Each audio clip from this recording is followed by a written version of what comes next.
Today on JNN, we take a look at the recent Science Olympiad competition. We bring you information about the recent PowerSchool security issue. We recap the annual Gregori's Got Talent. And we report on the upcoming spring sports and explore school rivalries. All this and more on today's JNN. Good morning, Gregori High. Today's Tuesday, March 18th. I'm Moises Marino. And I'm Lila Pace. Welcome to the 6th edition of JNN. Gregori's Science Olympiad team placed first in the county-wide competition for the third consecutive year. The event took place on Saturday at MJC West. Iman Nawabi and Emma Schoonover were there to bring us the story. March 8th was a special day for the Gregori Science Olympiad team as they competed at MJC for the Regional Science Olympiad competition.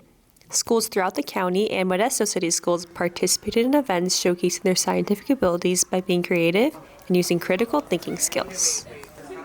It's a place where kids can enhance their love of science. They go beyond what they do in the classroom. They build, they problem solve, all those things that are really important. Science Olympiad as a whole is a competition-based club.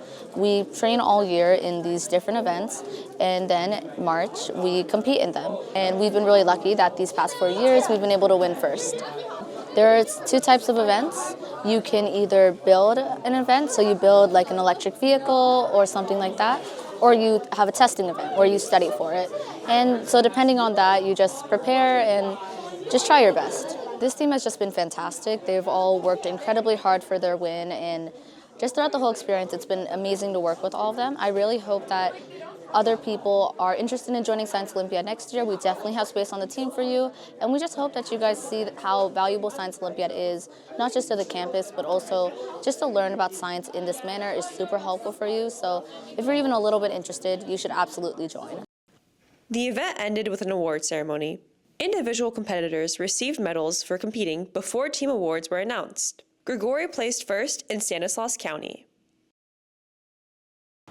Yeah, it's cool and it's fun, and I get to work with great kids, so that's the best part about it.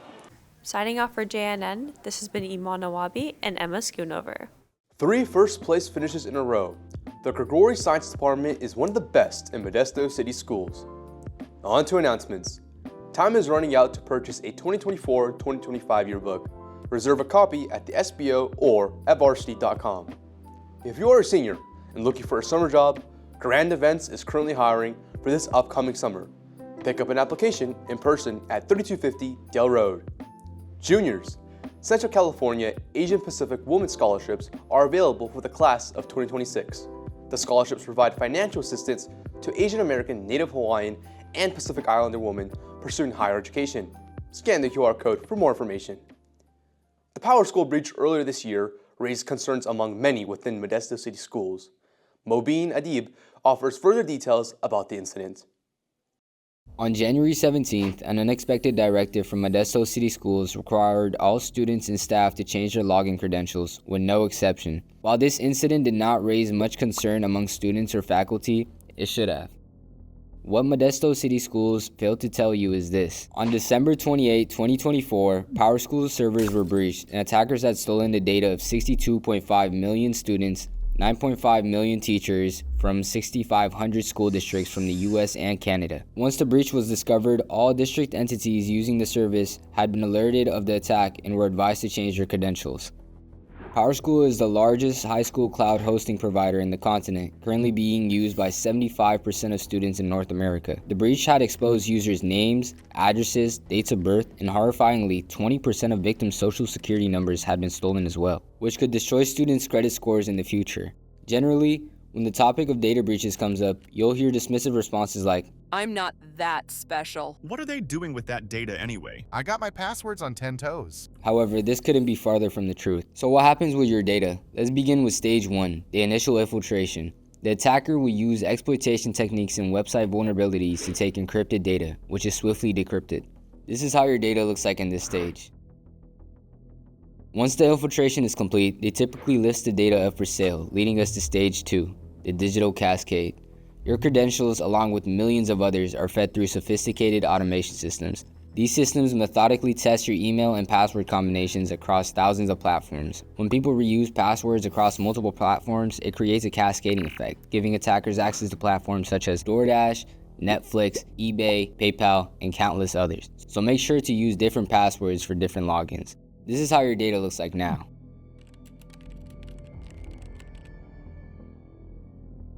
In a text file, in a computer, ready to be harvested. The attacker will directly profit off of the data. Then the bulk is sold to a vendor. The vendor will place your information up for sale on the dark web, where customers would take bits and pieces of the profits for themselves. This is how your data looks like now.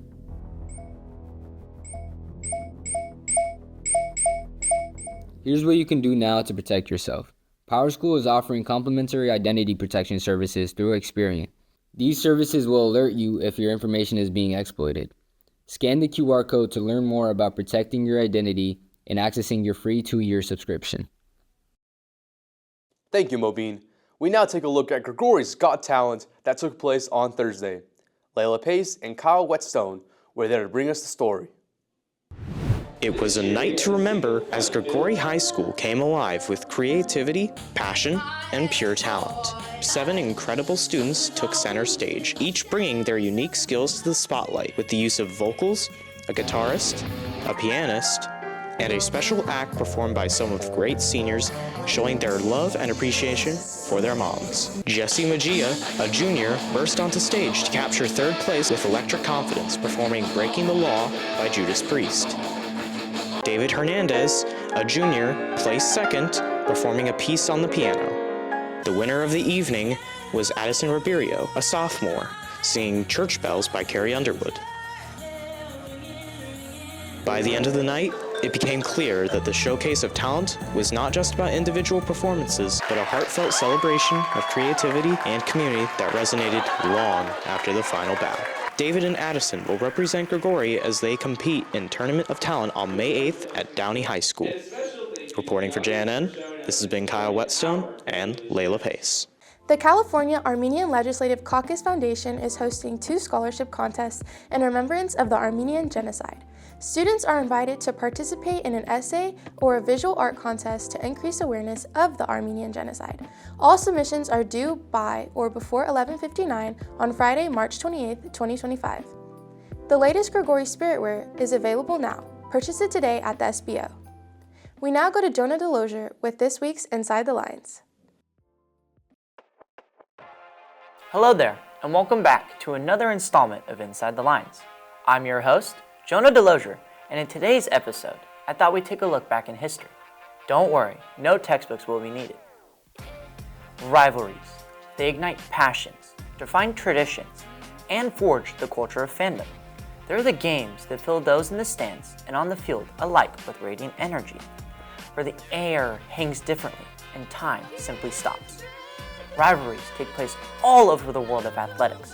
Within any sport, you are bound to encounter a matchup as heated and as hot as a summer's day. Take the UNC and Duke rivalry, 2 schools just down the road from one another, battling in some of the most intense showdowns each March. Just look at the Sea of Carolina Blue roaring for their team to take down Duke. Or how about this one? The game. You know, the one between Michigan and Ohio State. Things get heated every time they meet up. And if baseball's your thing, the Dodgers and Giants rivalry brings out some of the most passionate crowds in the sport. Rivalries take place at the high school level as well. I know as a coach and been doing this as long as I have, I guess the best thing is that they've got to be 2 good teams, 2 good established programs. Whether it's baseball, basketball, soccer, boys or girls sports is irrelevant. You want to have both teams are always good. They're well coached, well structured.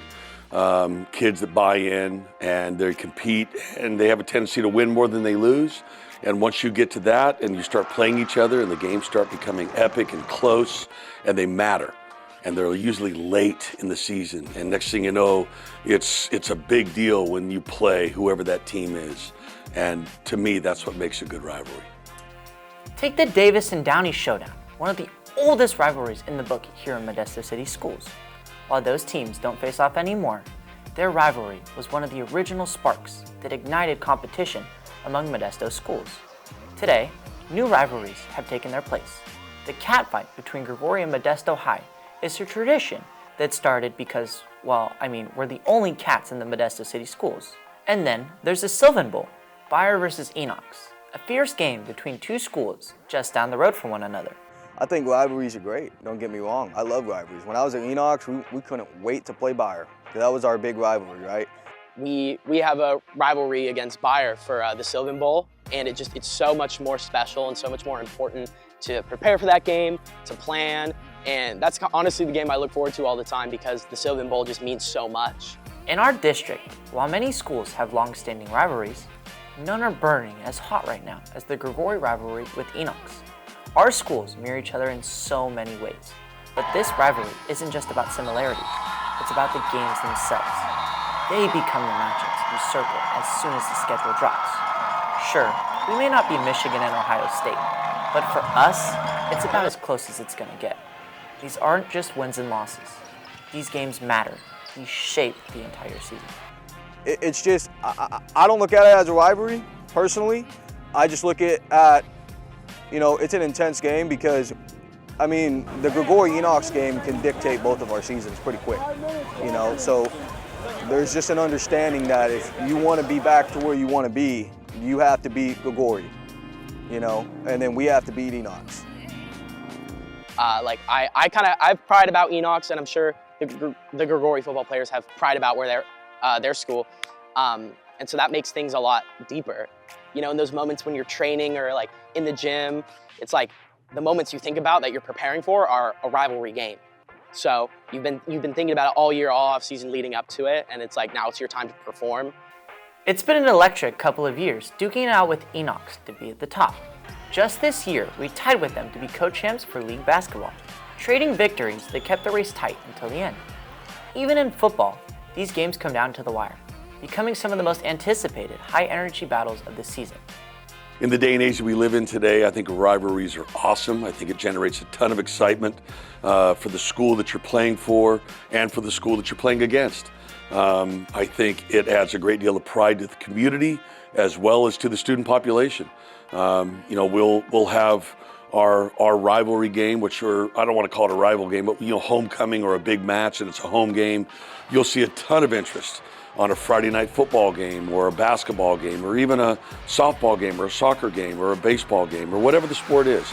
When you start seeing our student population showing up for these games and wanting to be a part of it, it's not Duke, Carolina, but it's as close as a version as we can get to it.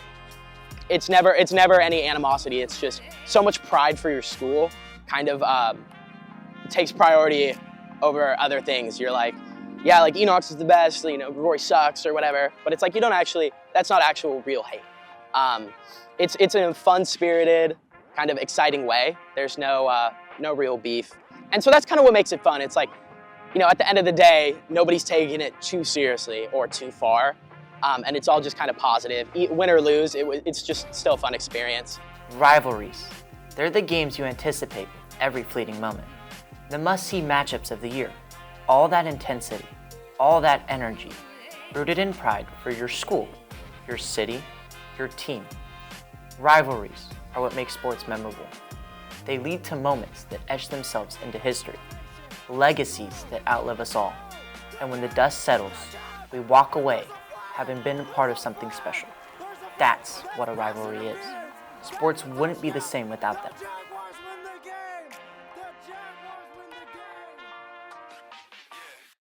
Let's take a look at some recent sports action. First up, boys baseball. The Jags are off to a hot start this season, sitting pretty at 7-1. Last Monday's matchup against Buhat Colony was a nail-biter. Gregori held on for a thrilling 9-8 victory, and they didn't stop there. The very next game, a dominant performance against Kimball, cruising to an 11-3 win. Leading the charge at the plate, senior Asa Mendoza, swinging a cool .375 batting average, racking up 9 hits and driving in 6 runs so far. Expect big things from Mendoza and the squad as league play heats up. Now, let's talk about Lady Jags softball, because they have been on fire. After taking down Escalon on Monday, 15-7, they followed it up with the statement win, a 10-0 shutout against crosstown rivals Mohai on Tuesday. With an impressive 7-2 overall record, this team is dialed in. Sophomore slugger Kalia Mawia is leading the offense with the scorching .571 batting average. The Lady Jags are looking poised to keep this streak alive. It's been a tough stretch for boys volleyball, but these guys are staying locked in. After falling to Tracy West on Tuesday, March 11th, the squad is gearing up for league play. They'll take on Turlock Bulldogs, next falling with a matchup against Downey. Still searching for that first win, but with league heating up, it's the perfect time to turn things around. Over on the courts, boys tennis hit the road to take on Enox. It was a hard-fought match, but the Jags came up short, currently sitting at 3-2. They'll face off against Mohai this evening. Plenty of season left, and this squad is grinding to stay in the hunt. And now, to track and field, where the Jags made waves at the Stan County meet on March 7th. Let's talk highlights. Dylan Wynn taking home second in the triple jump. Devontae Winters, third in the same event. Grant Farney, sixth in the 3200. And Marcus Sims launching the discus for a third place finish. On the girls' side, the 4x800 relay team, Milena Gallegos, Kaylee Hartfield, Ivanka Belamontes, and Marisol Torres grabbed second in the tight race. Finally, a shout out to Eris Lambrana, placing second in the 100 hurdles, and Charlotte Tews, coming in sixth in the 3200. These athletes are making it happen. And in the pool, swim is officially underway. The Jags faced against Mohai on March 7th to kick off league competition, pulling away with a collective victory. To speak on the event, we have Nico Ramirez. I'm feeling pretty good. Some events I'm not doing as good as I want, but others I'm doing good. It's been really hard to find motivation to be able to go to Downey every day to practice, and practices are really late, so it's hard to really feel motivated, but you just got to push through and make sure you go every day. And that's this week's installment of Inside the Lines. I'm Jonah Delosier, back to you in the studio. Well, that's it for this week's JNN. I'm Lila Pace. And I'm Moises Marino. Make sure to check out our Instagram, and we'll see you next time, Jags.